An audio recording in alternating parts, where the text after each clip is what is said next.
கிறிஸ்துவுக்கு பிரியமான தேவனுடைய பிள்ளைகளே, மறுபடியும் இந்த ஆன்லைன் நிகழ்ச்சியில் சந்திப்பதில் நாங்கள் மிகுந்த ஒரு சந்தோஷம் அடைகிறோம். இந்த நிகழ்ச்சியை பார்க்கிற யாவரையும் இயேசுவின் நாமத்தினால் நாங்கள் வாழ்த்தி ஆசீர்வதிக்கிறோம். தேவ ஜனமே, இந்த நிகழ்ச்சியை தொடர்ந்து பார்த்து கொண்டிருங்க. இந்த நிகழ்ச்சியை மற்றவர்களுக்கும் பகிர்ந்து இந்த நிகழ்ச்சியை நீங்க சொல்லுங்க அவங்களுக்கு. ஏனென்றால் இனி வருகிற நாட்களில் தேவ ஆவியானுடைய ரகசியம், அவருடைய ரகசிய வருகை குறித்து, அவருடைய இரண்டாவது வருகை குறித்து ரொம்ப ஆழமாக திட்ட தெளிவுமாக ஆவியானவர் நமக்கு கற்றுக் கொடுக்க அவர் வல்லவராக இருக்கிறார். தேவச்சனமே, நம்ம லாஸ்ட் வாரம் ஒரு 5 நாள் 6 நாளுக்கு முன்பாக நம்ம பார்த்தோம். அதாவது அந்த கழுதை குட்டியாகிய மரியின் மேலும் அவர் ஏறி வருகிறவராக இருக்கிறார். அந்த டாபிக்கை குறித்து ஆவியானவர் நம்மளுக்கு கற்றுக் கொடுத்தார். எப்படி என்றால், இதோ நீங்க ஒரு கிராமத்துக்கு புறப்பட்டு போங்க. உங்களுக்கு எதிராக இருக்கிற கிராமத்துக்கு போன உடனே கட்டப்பட்டு இருக்கிறத நீங்க பாப்பீங்க. அதாவது கழுதை குட்டியே அதை அழுத்து நீங்க என்னிடத்துக்கு கொண்டு வாங்க. மத்தேயு 21 அதிகாரம் அந்த 1-2 வசனத்தை நம்ம தொடர்ந்து பார்த்தோம். அதனுடைய ரகசியத்தை நம்ம ஆழமாக ஆவியான நமக்கு கற்றுக் கொடுத்தா தேவச்சனமே. இன்றைக்கு அதாவது நம்ம டாபிக் ஒரு ராப்சர் குறித்து தான், அதாவது ரகசிய வருகை குறித்து தான். இதெல்லாம் நான் கொடுக்கறதெல்லாம் இன்ட்ரடக்ஷன் தான் உங்களுடைய நான் பேசிக்கொண்டு இருப்பது. கடைசியில் நம்மளுக்கு தெரியும், போக போக போக இந்த கிளாஸ்ல ஆவியானவர் நம்மளுக்கு போக போக ரொம்ப அருமையாக ஏன் இந்த ஊழியங்களை குறித்து, ஊழியக்காரர்களை குறித்து நம்ம பேசணும்னாக்கா ஒரு அடித்தளமாக ஆவியானவர் நமக்கு கற்றுக் கொடுக்கிறார் தேவச்சனமே. இன்றைக்கு பாத்தீங்கன்னாக்கா ராப்சரை குறித்து அநேகர் கேட்கிற ஒரு வார்த்தை இதுதான். எங்க இருக்கிறது பைபிள்ல ராப்சரை குறித்து? ஒரு கால் செய்து, அதாவது ஒரு கால் செய்து கேட்டார், ஐயா எங்களுக்கு ராப்சரை குறித்து எங்க இருக்குது பைபிள்ல, அதை குறித்து கொஞ்சம் சொல்ல முடியுமா? அதாவது அவர் நார்மலா கேட்டிருந்தால் நம்ம எடுத்து பேசியிருக்கலாம். அவர் எப்படி கேட்டார் என்றால் பாத்தீங்கன்னாக்கா ஒரு கிறிஸ்தவரே, ஊழியம் செய்கிறவரே, அவருடைய உபதேசம் எப்படி இருக்கிறது என்று சொல்லி பார்த்தால் ராப்சரே இல்ல, அதாவது ரகசிய வருகையே இல்ல, அடுத்தது இரண்டாவது வருகை தான் ஆண்டவர் இந்த பூமிக்கு இறங்கி வரப்போகிறார், ரகசிய வருகையே இல்லைன்னு சொல்லிட்டு தான் அவருடைய பிரசங்கமாக இருக்கிறது. அவர் எல்லா ஊழியக்காரிடத்திலும் இப்படிதான் கேட்டு, அதாவது ராப்சரே இல்லைன்னு சொல்லிட்டு நம்மளே பிரெயின் வாஷ் பண்ணுகிற ஒரு சகோதரன். அவருக்கு இந்த வார்த்தை நான் எடுத்து பேசினேன். இது போல இந்த நிகழ்ச்சியை பார்க்கிற தேவச்சனமே, அநேகர் உங்களுடைய திருச்சபையிலும் சரி, நீங்க ஆன்லைன்ல நிகழ்ச்சியிலும் சரி, அநேக ஊழியக்காரருடைய தேவனுடைய வார்த்தையும் நீங்க கேட்கலாம். ஆனால் எந்த ஊழியக்கார் அதாவது ரகசிய வருகை இல்லை என்று சொல்கிறார்களோ, தயவு செய்து சொல்கிறேன், அவருடைய உபதேசத்தை நீங்க ஏற்றுக்கொள்ளக்கூடாது. அவருடைய உபதேசத்தை அங்கீகரிக்காதீங்க, அதை விட்டுவிடுங்க. ஏனென்றால் ரகசிய வருகை இருக்கிறது, அதுக்கு வார்த்தை திட்ட தெளிவாக போதிக்கிறது. அவருடைய இரண்டாவது வருகை எப்படி இருக்கும் என்று சொல்லி பார்த்தால், அவருடைய பாதங்கள் ஒலிவு மலை மேலே இறங்கப்படும் என்று வார்த்தை உரைக்கிறது பழைய ஏற்பாடு புத்தகம். அவருடைய பாதங்கள் ஒலிவு மலை மேலே ஆண்டவர் இறங்கி வருவாராம், அவருடைய பாதங்கள் பூமி மேல ஆண்டவர் இறங்கி வருவாராம், அப்படி இருக்கிறது. ஆனால் ரகசிய வருகை அவர் இறங்கி வரமாட்டார், மேகத்து மேலே நிற்பார், மேகத்து மேலே நிற்பார். நம்ம தான் பூமியிலிருந்து எடுத்துக் கொள்ளப்படுவோம். இதுதான் ரகசிய வருகைக்கும் இரண்டாவது வருகைக்கும் இருக்கிற வித்தியாசங்கள். இது புரிந்து கொள்ள வேண்டும் தேவனுடைய பிள்ளைகள். உங்கள் நடுவில் ஒரு வசனத்தை, இதுதான் நம்மளுக்கு இன்னும் இந்த எவ்வளவு நாட்களுக்கு இந்த சப்ஜெக்ட் தொடர்ந்து போகும், இந்த ரகசிய வருகை, இந்த ராப்சர் என்று தெரியாது. தொடர்ந்து ஒரு 10 இல்லை 20 ராப்சர்களை குறித்து உங்கள் நடுவில், அதாவது ரகசிய வருகைகளை குறித்து ஆழமாக ஆவியானவர் நம் நடுவில் எப்படி பேசுகிறார்னு சொல்லிட்டு புதிய ஏற்பாடு பழைய ஏற்பாடு ரெண்டும் கலந்து உங்கள் நடுவில் ஆவியானவர் பேச போகிறார் என்னுடைய பிள்ளைகளே. இன்றைக்கு நமக்கு ஆதாரமாக ஒரு வசனத்தை நம்ம எடுக்க போகிறோம். 1 தெசலோனிக்கேயர் 4 அதிகாரம் 16-17 வசனத்தை நம்ம தொடர்ந்து படிக்கலாம். 1 தெசலோனிக்கேயர் புதிய ஏற்பாடு பாத்தீங்கன்னாக்கா 4 அதிகாரம் 16-17 வசனத்தை ஒரு விசை. ஏனெனில் கர்த்தர் தாமே ஆரவாரத்தோடும் பிரதான தூதனுடைய சத்தத்தோடும் தேவ எக்காலத்தோடும் வானத்திலிருந்து இறங்கி வருவார். அப்பொழுது கிறிஸ்துவுக்குள் மரித்தவர்கள் முதலாவது எழுந்திருப்பார்கள். பின்பு உயிரோடு இருக்கும் நாமும் கர்த்தருக்கு எதிர்கொண்டு போக மேகங்கள் மேல் அவர்களோட கூட ஆகாயத்தில் எடுத்துக் கொள்ளப்பட்டு விதமாய் எப்பொழுதும் கர்த்தருடனே கூட இருப்போம். பாத்தீங்களா, இந்த வசனம் எவ்வளவு திட்ட தெளிவுமாக நமக்கு ஆவியானவர் கற்றுக் கொடுக்கிறார் பாருங்க. ஏனெனில் கர்த்தர் தாமே ஆரவாரத்தோடு பிரதான தூதனுடைய சத்தத்தோடும் தேவ எக்காலத்தோடும் வானத்திலிருந்து இறங்கி வருவார். நம்ம தமிழ் பைபிள்ல வானம் என்று சொல்லப்படுகிறது. நீங்க ஆங்கில பைபிள்ல படித்து பாருங்க, பரலோகம் என்று சொல்லப்பட்டிருக்கும், ஹெவன் என்று சொல்லப்பட்டிருக்கும். பரலோகத்திலிருந்து ஆண்டவர் இறங்கி வருவார். இறங்கி வந்த உடனே அவர் எங்க நிற்பார் என்று சொல்லி பார்த்தால், அப்பொழுது கிறிஸ்துவுக்குள் மரித்தவர்கள் முதலாவது எழுந்திருப்பார்களாம். கிறிஸ்துவுக்குள் நீதிமான்கள் மரித்திருக்கிறார்கள், அவர்கள் தான் முதலாவது அவருடைய கல்லறைகள் திறந்து அவர்கள் தான் முதலாவது எழுந்திருப்பார்கள். அதுக்கு அடுத்தது பின்பு உயிரோடு இருக்கிற நாமும், பின்பு நம்ம உயிரோடு இருக்கிற தேவனுடைய பிள்ளைகள் என்ன செய்வோம், கர்த்தருக்கு எதிர்கொண்டு மேகங்கள் மேல் அவரோடு கூட, பாருங்க, மேகங்கள் மேல். அப்போ நம்ம தான் இந்த இடத்துல இருந்து எடுத்துக்கொள்ளப்படுகிறோம். அவர் மேகத்து மேல் நின்றிருப்பார். தேவச்சனமே, மேகத்திலே இருப்பார். நம்ம பூமியிலிருந்து மரித்தவர்கள் முதலாவது எழுந்திருப்பார்களாம். அதுக்கு அடுத்தது உயிரோடு இருக்கிற தேவனுடைய பிள்ளைகள், சபையாகி அவருடைய மனவாட்டி. அதுக்கு அடுத்தது அந்த ரகசிய வருகளை எடுத்துக்கொள்ளப்பட்டு மேகங்கள் மேல் அவரோடு கூட ஆகாயத்தில் ஆகாயத்திலும் எடுத்துக்கொள்ளப்படுவோம். இவ்விதமாய் எப்பொழுதும் கர்த்தருடனே கூட இருப்போம். எப்பொழுதும் கர்த்தரோட தான் இருப்போம் தேவனுடைய பிள்ளைகளே. இங்கிருந்து மரித்தவர்கள் முதலாவது நீதிமான்கள் எடுத்துக்கொள்ளப்படுவார்கள். பாவிகள் அல்ல, நீதிமான்கள், மரித்து போன நீதிமான்கள் முதலாவது எழுந்திருப்பார்கள். இரண்டாவது உயிரோடு இருக்கிற அவருடைய பிள்ளைகள், ஆண்டவருக்காகவே வாழ்ந்து கொண்டிருக்கிற அவருடைய பிள்ளைகள் இரண்டாவது எடுத்துக்கொள்ளப்பட்டு மேகங்கள் மேல் அவரோடு கூட அப்படியே ஆகாயத்துக்கும் பரலோகத்துக்கு எடுத்துக்கொள்ளப்படுவார்கள். தேவச்சனமே, பாருங்க, வார்த்தை எவ்வளவு திட்ட தெரியுமாக நமக்கு ஆவியானவர் கற்றுக் கொடுக்கிறார். இந்த வசனத்தை அநேக ஊழியக்காரங்க, இந்த வசனம் அடித்தளம் என்ன, இந்த வசனத்துடைய ரகசியம் என்ன அறியாமல் இருக்கிறார்கள். நினைத்து கொண்டிருக்கிறார் ரகசிய வருகை இல்லை. ஐயா, ரகசிய வருகை முடிந்த உடனே 7 வருஷம் அந்தி கிறிஸ்தனுடைய ஆட்சி, 3.5 வருஷம் உபத்திர காலம். புறஜாதிகளாகிய எல்லாருக்கும், நம்ம எல்லோரும் புறஜாதிகள் தான், எல்லோருக்கும் 3.5 வருஷம் உபத்திர காலம், மகா உபத்திர காலம். யூதர்களுக்கு, இஸ்ரவேல் ஜனத்துக்கு மகா உபத்திர காலம். 7 வருஷம் முடிந்த உடனே அதுக்கு அடுத்தது 2வது வருகை. அந்த மணவாளன் 2வது வருகையாக ஒலிவு மலை மேல அவருடைய பாதத்தை வைப்பார். தேவச்சனமே, சிப்புகளை போடுவாங்க கரத்திலும் நெற்றிகளும். இந்த ரகசிய வருகையில நான் தொடர்ந்து பேசுவேன். அது சிப்புகளை குறித்தெல்லாம் நான் தொடர்ந்து பேசுவேன். ஆவியானவர் ஏசப்பா நம்மளுக்கு கற்றுக் கொடுக்க போகிறார். நம்முடைய பிள்ளைகளுக்கு, தெய்வ பிள்ளைகளே, நீங்க கவனமாக இதை பார்க்க வேண்டும். எதுவும் ஃபார்வர்ட் பண்ணி பார்க்காதீங்க. கவனமாக ஜபத்திலிருந்து ஆவியானவரே எங்களோடு பேசுங்க, எங்களுக்கு கற்றுக் கொடுங்க ஆவியானவரே என்று நீ நிச்சயமா கேட்கும் பொழுது நிச்சயமாகவே தாகம் உள்ள மேல் அவருடைய தண்ணீரை ஊற்றுகிறவராக இருக்கிறார். மான்கள் நீரோடை வாஞ்சிக்கிறதை போல யார் அவருக்காக வாஞ்சியாக இருக்கிறார்களோ நிச்சயமாகவே தேவனுடைய பிள்ளைகள் அவர் ஜீவ நதியாய் மாறி விடுகிறார். அவருடைய பிள்ளைகளுக்கு நம்ம வாஞ்சிக்கணும். நீ வாஞ்சிக்கும் பொழுது நிச்சயமாக ஆவியானவர் உனக்கு கற்றுக் கொடுப்பார். இந்த நிகழ்ச்சியை பார்த்து கொண்டு இருக்கும் பொழுது எங்ககிட்ட சில வார்த்தைகள் ஆண்டவர் பேசுவார். ஆவியானவர் நீ பார்த்து கொண்டு இருக்கும் பொழுதே உன்னிடத்துல வேறு ரகசியங்களோடு ஆண்டவர் பேசி கொண்டிருப்பார். அந்த அர்த்தம் எங்களுக்கு தெரியலனா கூட ஆண்டவர், மகனே மகளே, இந்த அர்த்தம் இதுதான் இந்த வார்த்தை வசனத்துக்குரிய விளக்கம் என்று ஆவியானவர் உனக்கு கற்றுக் கொடுப்பார். நீ வாஞ்சிக்கணும் தேவனுடைய பிள்ளைகளே. பாத்தீங்கன்னாக்கா இந்த கடைசி காலத்தில் யாரை நம்புவது யாரை விடுவது என்று ஒன்றுமே தெரியவில்லை. தேவனுடைய பிள்ளைகளே, ஒருத்தருடைய உபதேசம் வித்தியாசமா இருக்கிறது, இன்னொருத்தருடைய உபதேசம் வித்தியாசமா இருக்கிறது. தேவச்சனமே, அப்படியெல்லாம் இருக்கிறது. தேவனுடைய பிள்ளைகள் ஜாக்கிரதையாக இருக்க. ஒரே ஒரு மெய்ப்பன் நமக்கு, சிலுவையில் அடிக்கப்பட்ட மெய்ப்பன். அந்த மெய்ப்பன் எப்பொழுதும் அவருடைய நிழல சாய்ந்திருங்க. தேவனுடைய பிள்ளைகளே, அந்த மெய்ப்பனை தரித்துக் கொள்ளுங்க. எல்லா ஊழியக்காற்றும் பலவீனம் உண்டு. பலவீனம் இல்லாத ஊழியக்கார் யாருமே இல்லை இந்த உலகத்துல. எல்லாம் மாம்சம் நிறைந்த மனிதர்களே.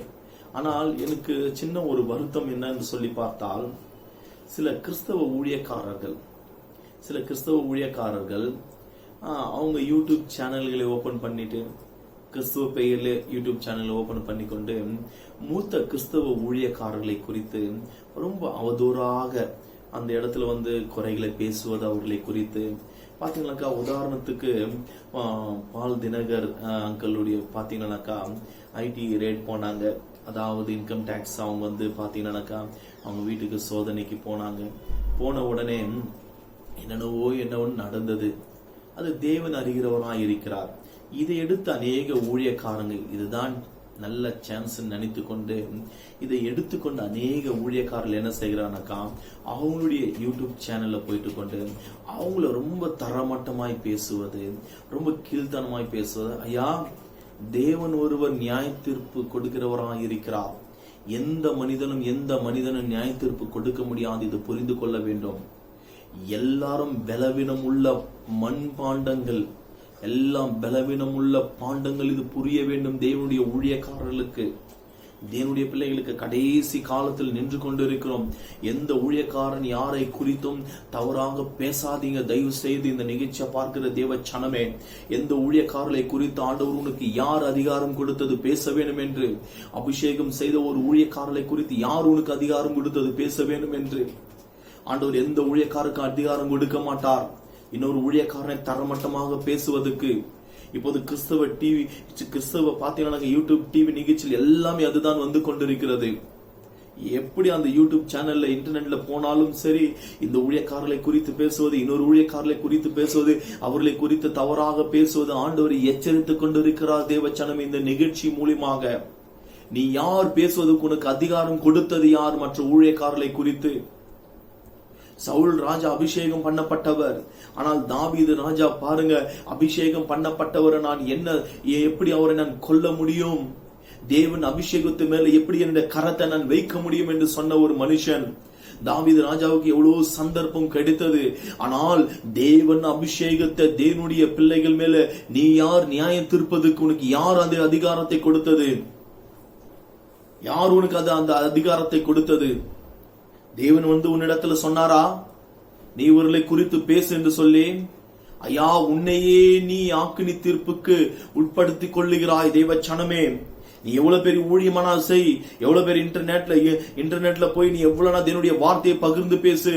உனக்கு சப்ஸ்கிரைப் எவ்வளவு ஜனங்களாவது செய்யட்டும். உன்னுடைய யூடியூப் சேனலை பார்த்து எவ்வளவு ரசிகர்களான உனக்கு இருக்கட்டும். நீயே உன்னை ஆக்கினிக்கு உட்படுத்திக் கொள்ளுகிறாய். இது புரிய வேண்டும் தேவனுடைய ஊழியக்காரர்களுக்கு தேவச்சனமே. ஆண்டவர் உன்னை அழைத்தது அதுக்காகவா? உன் யூடியூப் சேனலை பார்த்து எத்தனை பேர் ரட்சிப்புக்குள்ள வருவாங்க? ஆண்டவர் நாமம் தான் தூஷிக்கப்படும். அவர் தவறு செய்தாரா, நீ அவருக்காக முழங்கால் படிட்டு ஜெபி. அதுதான் உன்னுடைய கடமையாக இருக்கிறது. பார் மிரியமுடைய நிலைமை, ஆரோனுடைய நிலைமை பார். என்ன நடந்தது? மோசே தேவனுடைய மனுஷனுக்கு விரோதமாக அபிஷேகிக்கப்பட்ட தேவனுடைய மனுஷனுக்கு விரோதமாக எழும்பி நின்றார். மிரியம் பெண்களில் முதல் தீர்க்கதரிசி மிரியம், இஸ்ரவேல்ல முதல் பெண்களுடைய தீர்க்கதரிசியாக மிரியம் என்று அழைக்கப்பட்டிருக்கிறார். மோசேயுடைய அக்கா, மூத்த சகோதரி. அவருடைய நிலைமை என்ன?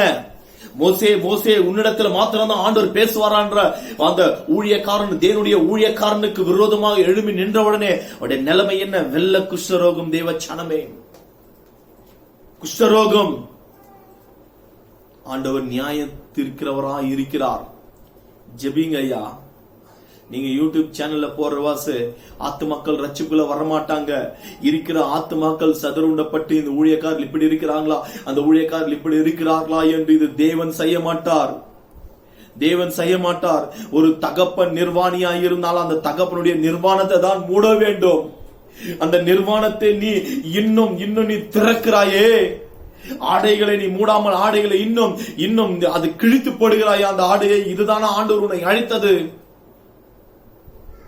தகப்பனுடைய நிர்வாணத்தை மூடுங்க என்னுடைய பிள்ளைகளே. தகப்பனுடைய நிர்வாணத்தை மூட தெரிந்து கொள்ளுங்க.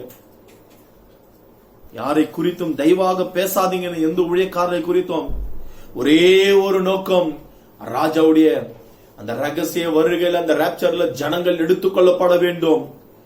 எவ்வளவு இருக்கிறது வேதத்துல. அப்பாவுடைய வருகை குறித்தும், அப்பாவுடைய மகத்துவத்தை குறித்தும், அப்பாவுடைய பரிசுத்தத்தை குறித்தும், அப்பாவுடைய அந்த உன்னதங்களை குறித்தும் பேசுங்க ஐயா. வேற ஒண்ணு நம்மளுக்கு வேண்டாம். இந்த கடைசி நாட்கள்ல நாங்களும் பேசிக்கொண்டிருந்த ஜனங்கள் தான், நானும் பேசிக்கொண்டிருந்த ஒரு மனுஷன் தான். ஆனால் ஆவியானவர் எல்லாவற்றையும் மாற்றினார் என்னுடைய பிள்ளைகளே. நானும் பெருமை கொண்டேன். ஆண்டவர் என்னிடத்துல பேசுகிறார். ஆண்டவருடைய வார்த்தை இப்படி இருக்கிறது. சில அநேக ரகசியங்கள் எனக்கு கற்றுக் கொடுக்கிறார். ஆண்டவர் எல்லாம் பெருமை என்ற கிளைகள் எல்லாம் ஆண்டவர் வெட்டி தரித்து விட்டார். தேவனுடைய பிள்ளைகளே, உண்மையாக ஊழியம் செய்து கொண்டிருக்கிறேன் ஆண்டவருக்காக. ஓடலாம். ஆண்டுடைய அடிச்சுவடல அவருக்காக ஒரு ஓட்டத்தை ஓடலாம், அவ்வளவுதான். எந்த ஊழியக்காரர் எப்படி போனாலும் என்ன, அவங்களுக்காக நாங்க ஜெபிக்கிறோம், அவ்வளவுதான். அவங்களை குறித்து தவறாக அவரை குறித்து எந்த யூடியூப் சேனல் நாங்கள் போடுவதில்லை. தேவ பிள்ளைகளே, மக்கள் எப்படி மனம் திரும்புவார்கள்? புற ஜாதிகள் எப்படி கிறிஸ்துவை ஏற்றுக்கொள்வார்கள்? ஏசப்பா செய்ய மாட்டார், பிசாசானவன் தான் இந்த காரியத்தை செய்வான். நிர்வாணத்தை மூடுவதுதான், தகப்பனுடைய நிர்வாணத்தை மூடுவதுதான் தேவன் விரும்புவார். தகப்பனுடைய நிர்வாணத்தை இன்னும் பாருங்க என்று சொல்லுவன் பிசாசானவன். யார் தரைகுறைகளாக பேசுகிறார்களோ உங்களை ஆவியானவர் உங்களை பேச சொல்லவில்லை, பிசாசானவன் தான் பேச வைத்துக் கொண்டிருக்கிறான். அவங்களுக்காக ஜெபிங்க, ஆவியானவர் அவர்களை சந்திப்பார். அவருடைய ஊழியத்துக்காக ஜெபிங்க. அவர்களால எவ்வளோ ஆத்துமாக்கள் ரட்சிப்புல வரணும், அதுதான் தேவனுடைய திட்டம். இது புரிய வேண்டும் தேவனுடைய பிள்ளைகளுக்கு, இது புரிய வேண்டும் தேவச்சனமே. நன்றாக பாருங்க, ஊழியக்காரர்கள் எப்படி இருக்க வேண்டும் இந்த கடைசி காலத்துல. அதாவது இந்த ரகசிய வருகையில் நம்ம நின்று கொண்டிருக்கிற ஊழியக்காரர்கள் எப்படி அக்னி ஜோலைகளாக மாற வேண்டும். சின்ன மறுபடியும் ஒரு இன்ட்ரடக்ஷன் மாதிரி ஒரு தலைப்பாக உங்கள் நடுவில் பேசி, நான் அடுத்த செக்ஷன்ல இருந்து அந்த ரகசிய வருகைகளை குறித்தும் ஆழமாக உங்கள் நடுவில் பகிர்ந்து பேசலாம் என்று பிரியப்படுகிறேன். எடுத்துக்கொள்ளலாம். 1 சாமுவேல் 16 அதிகாரம் 12வது வசனம். அதாவது ஊழியக்காரர்கள் இந்த கடைசி நாட்களில் எப்படி ஆண்டவருக்காக பிரகாசிக்க வேண்டும், ஒரு 3 குறிப்பை சொல்லி உங்கள் நடுவில் நான் ஜெபிக்கலாம் என்று விரும்புகிறேன் தேவனுடைய பிள்ளைகளே. 1 சாமுவேல் 16 அதிகாரம் 12வது வசனம். ஆள் அனுப்பி அவனை அழைப்பித்தான். அவன் சிவந்த மேனியும் அழகிய கண்களும் நல்ல ரூபமுள்ளவனாய் இருந்தான். அப்பொழுது கர்த்தர், இவன்தான், நீ எழுந்து இவனை அபிஷேகம் பண்ணு என்றார். மறுபடியும் படிங்க. ஆள் அனுப்பி அவனை அழைப்பித்தான். அவன் சிவந்த மேனியும் அழகிய கண்களும் நல்ல ரூபமும் உள்ளவனாய் இருந்தான். அப்பொழுது கர்த்தர், இவன்தான், நீ எழுந்து இவனை அபிஷேகம் பண்ணு. இப்படிப்பட்டவர்கள் தான் ஆண்டவருக்கு தேவையான இந்த கடைசி நாட்கள்ல ஊழியக்காரர்கள் என்று ஆண்டவர் விரும்புகிறார் என்னுடைய பிள்ளைகளே. இப்படிப்பட்டவர்கள் தான் ஆண்டவர் விரும்புகிற ஊழியக்காரர்கள். பாருங்க, சவுல் ராஜா ஆண்டுடைய இருதயத்தை கிழித்தார். ஆனால் தாவீதோ என் இருதயத்துக்கு ஏற்றவன் என்று ஆண்டவர் உரைத்தார். தேவச்சனமே, ஆண்டுடைய வார்த்தைக்கு கீழ்ப்படியாமல் அவருக்கு விரோதமாக சில காரியங்களை செய்தார். இவனல்ல என் இருதயத்துக்கு ஏற்றவர், என் இருதயத்துக்கு ஏற்றவர் தாவீது என்று அழைத்தார். அந்த ஈசாயின் மகன் தாவீது ஆகிய அவரை ஆண்டவர் தெரிந்து கொண்டார். ஆடுகளை மேய்த்துக் கொண்டிருந்த ஒரு மனுஷனை, நக்கோடு என்ற ஆடுகளை மேய்த்துக் கொண்டிருந்த ஒரு மனுஷனை ஆண்டவர் தெரிந்து கொண்டு அந்த சமஸ்த இஸ்ரவேல் ஜனத்துக்கே ராஜாவாக அபிஷேகம் செய்தார்.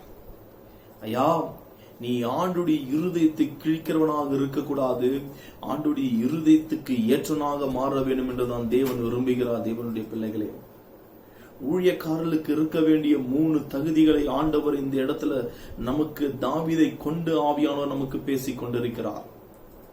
ஊழியக்காரர்களுக்கு இருக்க வேண்டிய தகுதி. ஏன் நான் ஊழியக்காரர்களை குறித்து பேசுகிறேன்? போன செக்ஷன்ல ஏன் நான் ஊழியக்காரர்களை குறித்து பேச வேண்டும்? செல் கட்டுண்ட மக்களை நீ விடுதலையாக்கி கொண்டு வா. ஊழியக்காரர் நிமித்தம் தான் ஆண்டவர் ஆத்துமாக்களை அறுவடை செய்து அந்த பரலோகத்துக்கு நேராக கொண்டு போக முடியும். என்னுடைய பிள்ளையே, திருச்சபையில் ஊழியக்காரர்கள் பிரசங்கத்தை ஆவியானவர் அவர்கள் மூலியமா பிரசங்கித்து தான் ஆத்துமாக்களை விடுதலையாக்க முடியும். அதனால்தான் போன செக்ஷன்ல நம்ம அந்த ஊழியக்காரர்களை குறித்து பேசணும். இந்த இடத்துல நம்ம ஊழியக்காரர்களை குறித்து பேசிக் கொண்டிருக்கிறோம். 3 தகுதிகள் இருக்க வேண்டும் ஊழியக்காரர்களுக்கு. அந்த தகுதிகளை பாருங்க. ஆள் அனுப்பி அவனை அழைப்பித்தான். தாவீதை அழைப்பித்தவுடனே அவர் எப்படிப்பட்டவர் என்று பார்த்தால், அவன் சிவந்த மேனியும், முதலாவது, 2வது அழகிய கண்களும், 3வது நல்ல ரூபமாயிருந்தான். கர்த்தர் இவன்தான், எழுந்த அபிஷேகம், நீ எழுந்த அபிஷேகம் பண்ணு என்று சாமுவேலிடத்தில் ஆண்டவர் உரைக்கிறார். இந்த 3 தன்மைகள் இருக்க வேண்டும் ஊழியக்காரர்களுக்கு. இப்படிப்பட்டவர்கள் தான் உன்னதத்துக்கு எடுத்துக்கொள்ளப்படுவார்கள். இப்படிப்பட்டவர்கள் தான் ஆண்டவர் எதிர் நோக்கி காத்து கொண்டு இருக்கிறார். இப்படிப்பட்ட ஊழியக்காரர்கள் தான் என்னுடைய பிள்ளை. பாருங்க, நம்ம இந்த வார்த்தை என்ன அது? அவன் சிவந்த மேனி, அழகிய அழகிய கண்கள், நல்ல ரூபம். இதுல என்ன இருக்கிறது? அவன் சிவந்த மேனி, நல்ல ஒரு மேனி, அவனுக்கு நல்ல அழகிய கண்கள், நல்ல ஒரு ரூபமா இருந்தான். இதுல என்ன தேவ ரகசியம்? ஐயா, இதுல தான் நம்ம ஆவியானவர் நமக்கு கற்றுக் கொடுக்க போகிறார். தேவனுடைய ரகசியத்தை ஆவியானவர் நமக்கு கற்றுக் கொடுக்க போகிறார். அவன் முதலாவது ஊழியக்காரர்கள் இருக்க வேண்டிய தகுதி என்ன தகுதி என்றால், சிவந்த மேனி உடையவனாய் இருக்க வேண்டும். ஊழியக்காரர்கள் சிவந்த மேனி, அவனுடைய சரீரம் முழுவதும் சிவந்த மேனியாய் இருக்க வேண்டுமா? என்னுடைய ஊழியக்காரர்கள் ஆண்டவருக்காக வைராகியத்தோடு, எந்த நிலைமையில நீ இருந்தாலும் வைராகியத்தோடு நிற்க வேண்டும். சிவந்த மேனி. எப்படிப்பட்ட ஜனங்கள் உனக்கு விரோதமாக எழுமி நின்றாலும், வாழ்ந்தாலும் ஆண்டவருக்காகவும், அடிப்பட்டாலும் ஆண்டவருக்காகவும், ரத்தம் சிந்தினாலும் ஆண்டவருக்காகவும், சரீரங்கள் பீக்கப்பட்டாலும் சரீரங்கள் நொறுக்கப்பட்டாலும் ஆண்டவருக்காகவும், தேவனுடைய பிள்ளைகளே, சிவந்த மேனி. ஆண்டவர் பார்த்தார், ஸ்தேவானை எழும்பி நின்றார். பாருங்க, நியாய சாசனுக்கு முன்பாக அவனை நிற்க வைக்கிறாங்க. மறுபடியும் அவனை கொண்டு போய் கல்லெறிகிறார்கள். பல மணி நேரம் போராட்டம். அடித்து அடித்து அடித்து அடித்து அவனுடைய சரீரம் முழுவதும் சிவந்த மேனியாய் மாறிவிட்டது. என்னுடைய பிள்ளைகள், ரத்தம் சிந்தினார் கடைசி வரைக்கும். அந்த மகிமையுள்ள ராஜாவுக்காக உறுதியாய் நின்றார். என்னுடைய பிள்ளைகளே, அதைதான் ஆண்டவர் எதிர்பார்க்கிறார். எந்த ஜனங்கள் உங்களை தாக்கினாலும் கடைசி காலத்துல ஏசப்பா விட்டு விடுகிறாயா என்று சொன்னால், இல்ல ஏசப்பா தான் ஜீவன் உள்ளவர். ஐயோ, என்னை அடிச்சிடுவாங்களே, என்னை கழுத்து வெட்டிடுவாங்களே, என்னை காயப்படுத்திடுவாங்களே, அப்படியெல்லாம் பயந்து நின்றால் அப்படிப்பட்டவர்களை ஆண்டவர் எதிர்பார்க்கவில்லை. ஸ்தேவான்களை எதிர்பார்த்து கொண்டிருக்கிறார். பவுல் ஒரு பட்டினத்தில் போய் ஊழியம் செய்கிறார். ஆண்டவருக்காக வைராகியத்தோடு அந்த பட்டினத்தில் உள்ள ஜனங்கள் அவரை அடித்து, கல்லெறிந்து அடித்து, இவன் மரித்து விட்டான் என்று பவுலை தெரிந்து கொண்டு முடிகளை பிடிச்சி ஒரு நாயை போல் அந்த பட்டினத்துக்கு வெளியே கொண்டு வந்து அவனை போற்றார்கள் பவுலை. ஆனால் பவுல் சரீரம் முழுவதும் ரத்தம் வெள்ளம் ஓடிக்கொண்டிருக்கிறது. பவுல் நினைவு தெரிந்த உடனே எழுந்து பயந்து ஓடி போகவில்லை. அதே பட்டினத்துக்கு பிரவேசிக்கிறார். எந்த பட்டினத்துல என்னை கல்லெறிந்தார்களோ, என்னுடைய சரீரம் சிவந்த மேனியாய் மாறினதோ, அதே பட்டினத்துல சென்று ஆண்டவரை குறித்து உலகத்தின் இரட்சகர் அவரே என்று பிரசங்கித்தார். இயேசுவே உலகத்தின் இரட்சகர், ஒரே தேவன் நமக்கு கொடுக்கப்பட்டது, திருத்துவம் உள்ள தெய்வமாகிய பிதா, குமாரன், பரிசுத்த ஆவியானவர் வீற்றிருக்கிறார், திரு ஏகத்துவம் உள்ள தேவன் வீற்றிருக்கிறார் என்று வைராகியத்தோடு சிவந்த மேனியாய் சரீரம் முழுவதும் ரத்தம் சிந்தப்பட்டு சிவந்த மேனியாய் அந்த ஜனத்தில் நடுவில் பிரசங்கித்துக் கொண்டிருக்கிறார். அநேக ஜனங்களுடைய சுவிசேஷத்தை ஏற்றுக்கொண்டார்கள். அப்படிப்பட்ட ஊழியக்காரர்கள் தான் ஆண்டவர் இந்த வெள்ளை எதிர்பார்க்கிறார். என்னுடைய பிள்ளைகளே, வருமானத்துக்காக, பேர் புகழுக்காக ஆண்டவர் எந்த ஊழியக்காரரும் இந்த வெள்ளை எதிர்நோக்கவில்லை. ஆண்டவருக்கு எப்படிப்பட்டவர்கள்? ஸ்தேவானும் அப்போஸ்தலராகிய பவுலை போல ஊழியக்காரர்கள், சிவந்த மேனி உள்ள ஊழியக்காரர்கள் வேண்டுமென்று ஆவியானவர் எதிர்நோக்கி கொண்டிருக்கிறார் இந்த கடைசி காலத்துல. இதுதான் சிவந்த மேனிக்கு அடையாளம். தன்னுடைய சரீரம் காயப்பட்டாலும், தன்னுடைய சரீரத்துல ரத்தங்கள் வடிந்தாலும் ராஜாவுக்காக உறுதியாய் நிலை நிற்பதுதான் சிவந்த மேனி. என்னுடைய பிள்ளைகளே, அதுக்கு அடுத்தது அழகிய கண்கள். அழகிய கண்கள் இது எதை காண்பிக்கிறது தெரியுமா? திறப்பில் நிற்க ஒரு மனுஷனை தேடுகிறேன், ஒருவரும் காணேன் என்று ஆண்டவர் உரைக்கிறார். பாருங்க என்னுடைய பிள்ளைகளே, நீ கண்ணீர் சிந்த வேண்டும். அழிந்து கொண்டிருக்கிற ஆத்துமாங்களுக்காக நீர் கண்ணீர் சிந்த வேண்டும். அதுதான் அழகிய கண்கள். கண்ணீர் சிந்த வேண்டும், அழகிய கண்களாக மாற வேண்டும். அப்ரஹாம் அந்த சோதகுமார் பட்டினத்துக்காக திறப்பில் நின்றார். ஆண்டவரே, நீதிமான்களிருந்து அழிக்க மாட்டீரோ, அழிக்க மாட்டீரோ, அழிக்க மாட்டீரோ என்று. பாருங்க, பல லட்சம் ஜனத்துக்காக மோசே திறப்பில் நின்று கதறினார். உம்முடைய பிள்ளைகள் ஆண்டவரே, அபிரகாமுக்கும் ஈசாக்குக்கும் யாக்கோபுக்கும் வாக்குத்தத்தம் கொடுத்த அந்த சன்னதி, அந்த ஜனங்கள் ஆண்டவரே என்று மோசே திறப்பில் நின்றார். தேவனுடைய பிள்ளைகளே, அநேக நீதிமான்களும் அநேக ராஜாக்களும், தேவனுக்கு பயந்த அநேக ராஜாக்களும் அநேக நியாயாதிபதிகளும் ஆண்டவருக்காக திறப்பில், அந்த ஜனத்துக்காக திறப்பில் நின்றிருக்கிறார்கள். தேவனுடைய பிள்ளைகளே, திறப்பில் நின்று கதறினார்கள். எஸ்தர் ராஜ்யத்தை எடுத்துக்கொள்ளுங்க, மொர்தெகாயை எடுத்துக்கொள்ளுங்க. யூத ஜனங்கள், உலகம் முழுவதும் யூத ஜனங்கள் அழிந்து போகிறார்களே, என்னுடைய ஜனங்கள் அழிந்து போகிறார்களே என்று உபாசம் தரித்து, ஒரு பக்கம் மொர்தெகாய் உபாசம் தரித்து கண்ணீர் சிந்துகிறார், மறுபக்கம் எஸ்தர் ராஜாத்தி அரண்மனைக்குள் அமர்ந்து கண்ணீர் சிந்தி பரலோகத்தை நோக்கி கெஞ்சிக் கொண்டிருக்கிறார், என் ஜனங்கள் அழிந்து போகிறார்களே என்று. கண்கள் கண்ணீர்னால நிரம்ப வேண்டுமா? இதைதான் ஆண்டவர் உரைக்கிறார், அழகிய கண்கள் என்று. அழகிய கண்கள் என்று ஊழியக்காரர்களுக்கு இருக்க வேண்டிய தகுதி, இரண்டாவது தகுதி அதுதான் தேவச்சானமே.